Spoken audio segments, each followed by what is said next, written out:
iniciando o embarque aqui para Foz do Iguaçu, a segunda fase da quarta etapa do Nascentes da Crise, essa pesquisa sobre a água na América do Sul e as mudanças climáticas. E essa parada em Foz é onde é o encontro do rio Iguaçu com o rio Paraná, na tríplice fronteira Brasil, Argentina e Paraguai, e dali eu sigo para Lima e depois Santa Cruz de la Sierra, na Bolívia. Segue aí, nascentesdacrise.com.br. Iniciando aí o trecho de viagem até o Beni, que é o departamento, que é a capital é Trindade, já na Amazônia boliviana. São cerca de 550 quilômetros e a previsão é que a gente leve 9 horas de viagem. Eu sempre opto por viajar em ônibus porque tem essa opção de você contemplar a paisagem, tirar dúvidas com o motorista, né? Então é uma maneira também de fazer o estudo dessa cartografia e dos livros que eu tenho levado aí durante essa pesquisa Nascentes da Crise. A 1 hora de Santa Cruz de la Sierra, no sentido do Brasil, encontra-se aqui do Brasil. Esse rio ele é curioso por dois aspectos. O primeiro, que é o rio mais ao sul da América do Sul e a leste, que segue da Cordilheira dos Andes para a Amazônia, em volume de água, né, em extensão. E a outra curiosidade é que esse rio ele está em um ponto muito especial aqui da Bolívia, né? Porque ele drena essas águas da Cordilheira dos Andes, faz uma curva enorme e chega ao Beni, essa região ao norte da Bolívia, a Amazônia boliviana, onde eu estou seguindo agora.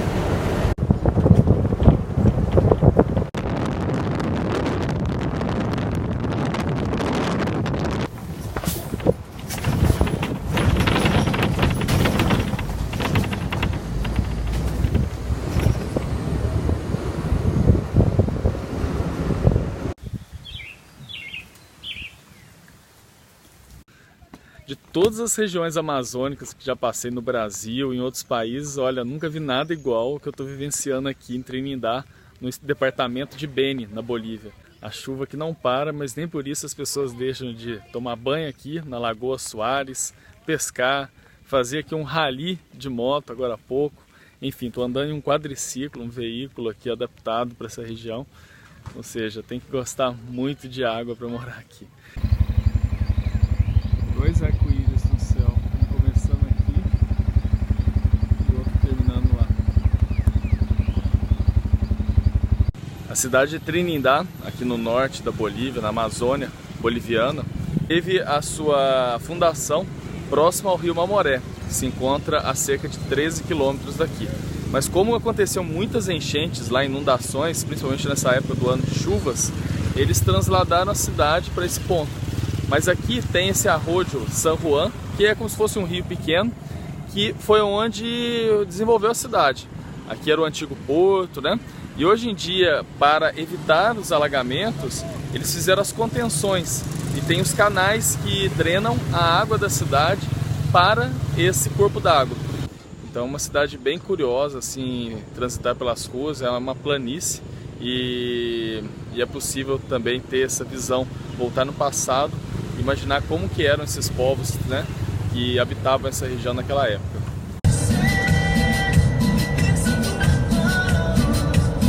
Começando a viagem para San Ignacio de Mochos, carro antes, daqui a pouco depois, 100 quilômetros entre as piores estradas aqui da Bolívia. Vamos ver.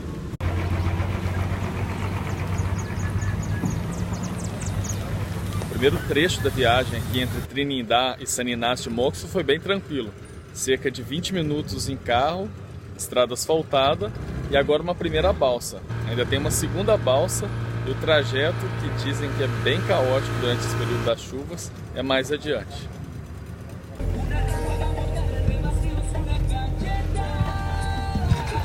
O rio Mamoré, na Amazônia boliviana. Ele nasce da união de diversos rios que saem desde a encosta da Cordilheira dos Andes. Entre os principais rios que formam ele, Rio Grande, Rio Ixio e Rio Chapare.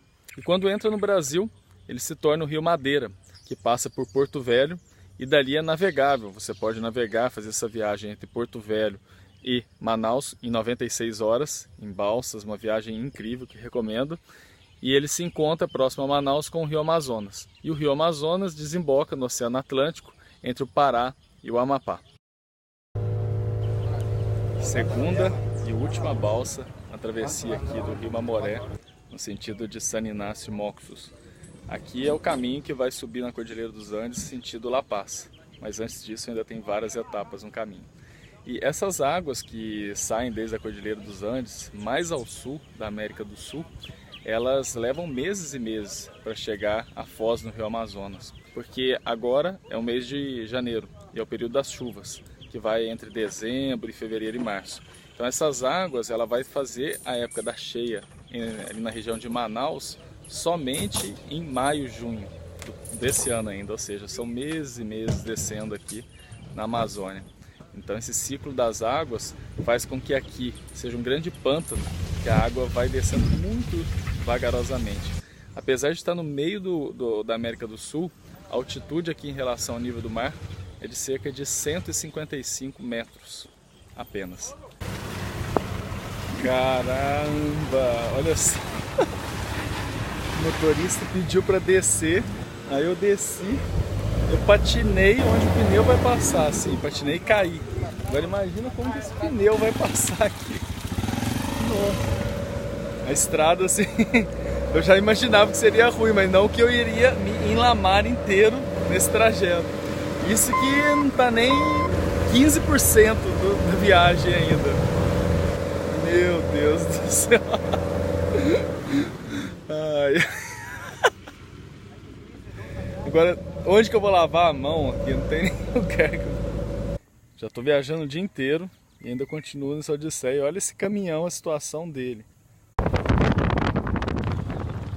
O povoado de Ucumo é um ponto estratégico aqui na Bolívia. É uma triangulação entre vários pontos para se chegar tanto à Amazônia quanto à Cordilheira dos Andes. E o acesso rodoviário único que tem ao oeste da Bolívia, o mais próximo que tem desse ponto onde a umidade desce da Amazônia, irrigando aí a região centro-sul da América do Sul.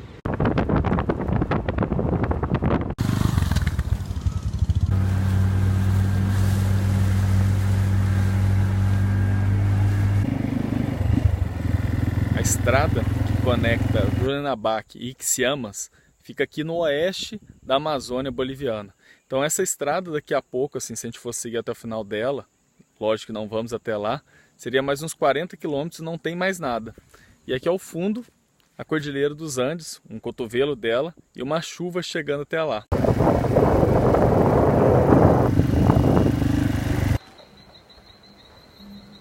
O povoado de Tumupassa, aqui na Bolívia, está a cerca de 450 metros de altitude. E aqui um edifício sendo construído no meio da floresta, enfim. Mas está servindo de um mirante. E aqui toda a planície amazônica ao fundo. Uma visão sensacional dessa geografia. E aqui o início da Cordilheira dos Andes, né? Alguns indícios de que a cordilheira está nessa direção. Logo aqui à frente, algumas centenas de quilômetros, Puerto Maldonado no Peru. Cusco, Machu Picchu, nessa direção. E aqui a grande planície amazônica boliviana.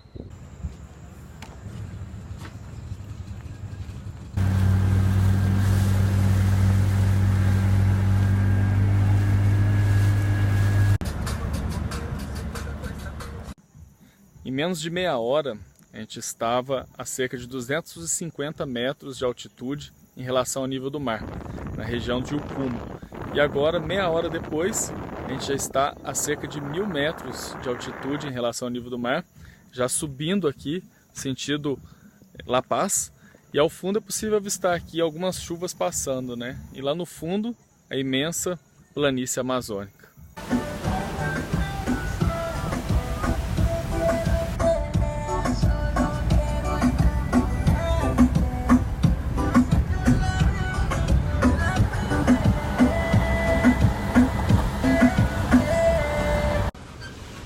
Desde a madrugada, aqui em Caranavi, os táxis sobem sentido La Paz. Eu vou parar em Coroico, que fica no meio do caminho.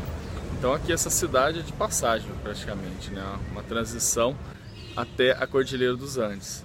Agora tem que acordar cedo, porque tem os bloqueios na estrada por causa das obras, então você tem que se sujeitar a isso durante uma viagem pela Bolívia.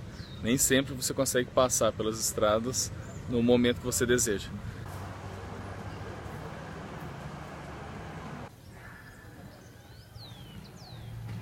Aqui ao fundo, a famosa Estrada da Morte, conhecida como a estrada mais perigosa do mundo, que conecta La Paz à Amazônia boliviana.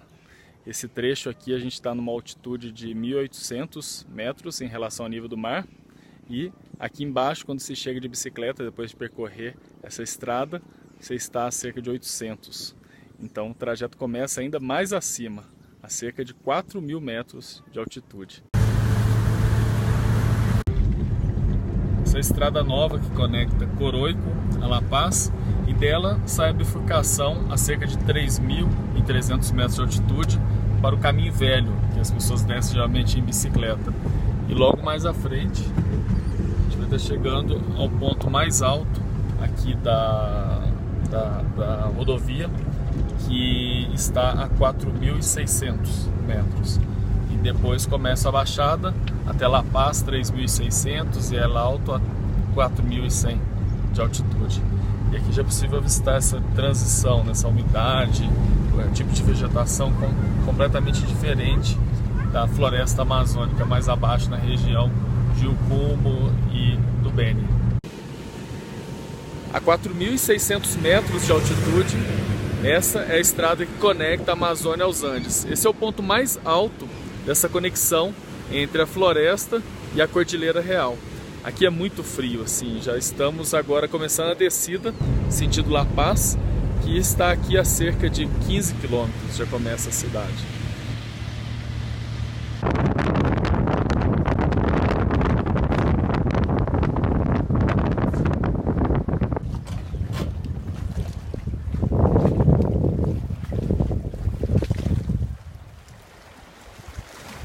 Estamos aqui a 3.812 metros e ao fundo uma chuva chegando. Essa chuva vem do sentido norte-sul, ou seja, vem da Amazônia, transpondo aqui a Cordilheira Real. E aqui ao fundo a Ilha da Lua, e onde estou aqui agora, a Ilha do Sol. De um lado o Peru e aqui do outro a Bolívia. E no meio o Rio Desaguadeiro, ou conhecido também como a foz do Lago Titicaca. Sim, o Lago Titicaca tem uma foz. E aqui uma poluição muito grande. Mas essa curiosidade é interessante, né? Porque a foz do Titicaca é no sentido da bacia do Rio da Prata, ou seja, no sentido sul, só que não chega até lá. Primeiro ele perde as águas com a evaporação, depois também no Lago Popó, que é um lago altamente salinizado, cerca de 450 a 500 quilômetros daqui, e o que ainda sobra de água se perde no salar mais abaixo. Tiwanaku, localizado a cerca de 70 quilômetros da cidade de La Paz e a 15 quilômetros do Lago Titicaca, que naquele período em que foi constituído, provavelmente até aqui chegava o Lago Titicaca. Estamos aqui a 3.885 metros de altitude em relação ao nível do mar. E essa pedra ao fundo, essa escultura monolítica, que é a Porta do Sol, é talvez a mais enigmática das construções e mais conhecida. E essa sociedade ela teria gerado influência, inclusive até na desembocadura do rio Amazonas, no Brasil, na ilha de Marajó, com a cultura marajoara.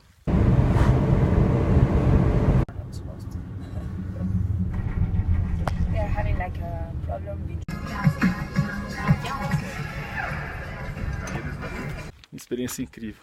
Poucas pessoas fazem essa rota. Aproveite. Independente, né, se acredita ou não nessas pesquisas da nascentesdacrise.com.br. Quem se sente chamado, segue, né? Simples assim. E cada um assimila a sua maneira a experiência. Finalizando agora aí a segunda fase da quarta etapa do Nascentes da Crise, a segunda, né, aqui na Bolívia. Continue seguindo aí a hashtag Nascentes da Crise ou nascentesdacrise.com.br.